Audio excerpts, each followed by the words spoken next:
دوستو، خداوند کا کلام آپ تک پہنچا ہے۔ پلیز لائک اور شیئر لازمی کیجیے۔ God bless you. زبور 42۔ جیسے ہرنی پانی کے نالوں کو ترستی ہے، ویسے ہی اے خدا میری روح تیرے لیے ترستی ہے۔ میری روح خدا کی، زندہ خدا کی پیاسی ہے۔ میں کب جا کر خدا کے حضور حاضر ہوں گا؟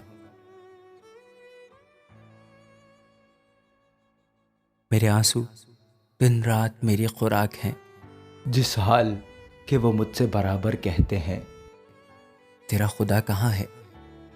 ان باتوں کو یاد کر کے میرا دل بھر آتا ہے کہ میں کس طرح بھیڑ یعنی عید منانے والی جماعت کے ہمراہ خوشی اور حمد کرتا ہوا ان کو خدا کے گھر میں لے جاتا تھا۔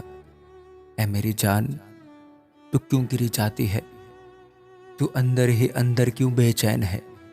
خدا سے امید رکھ، کیونکہ اس کے نجات بخش دیدار کی خاطر میں پھر اس کی ستائش کروں گا۔ اے میرے خدا، میری جان میرے اندر گھری جاتی ہے، اس لیے میں تجھے یردن کی سرزمین سے اور ہرمون اور کوہ مصغار پر سے یاد کرتا ہوں۔ تیرے آبشاروں کی آواز سے گہراؤ گہراؤ کو پکارتا ہے۔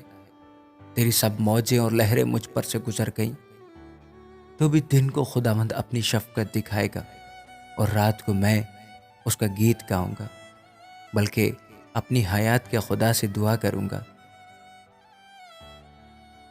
میں خدا سے جو میری چٹان ہے کہوں گا، تو مجھے کیوں بھول گیا؟ میں دشمن کے سبب سے کیوں ماتم کرتا پھرتا ہوں؟ میرے مخالفوں کی ملامت گویا میری ہڈیوں میں تلوار ہے، کیونکہ وہ مجھ سے برابر کہتے ہیں، تیرا خدا کہاں ہے؟ اے میری جان، تو کیوں گری جاتی ہے؟ تو اندر ہی اندر کیوں بے چین ہے؟ خدا سے امید رکھ، کیونکہ وہ میرے چہرے کی رونق اور میرا خدا ہے۔ میں پھر اس کی ستائش کروں گا۔ اے خدا، میرا انصاف کر اور بے دین قوم کے مقابلہ میں میری وکالت کر، اور دغا باز اور بے انصاف آدمی سے مجھے چھڑا، کیونکہ تو ہی میری قوت کا خدا ہے۔ تو نے کیوں مجھے ترک کر دیا؟ میں دشمن کے ظلم کے سبب سے کیوں ماتم کرتا پھرتا ہوں؟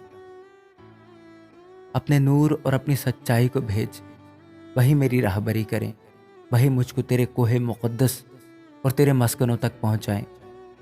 تب میں خدا کے مذبح کے پاس جاؤں گا، خدا کے حضور جو میری کمال خوشی ہے۔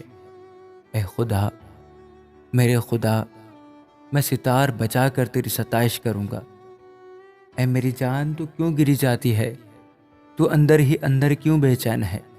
خدا سے امید رکھ، کیونکہ وہ میرے چہرے کی رونق اور میرا خدا ہے۔ میں پھر اس کی ستائش کروں گا۔ آمین۔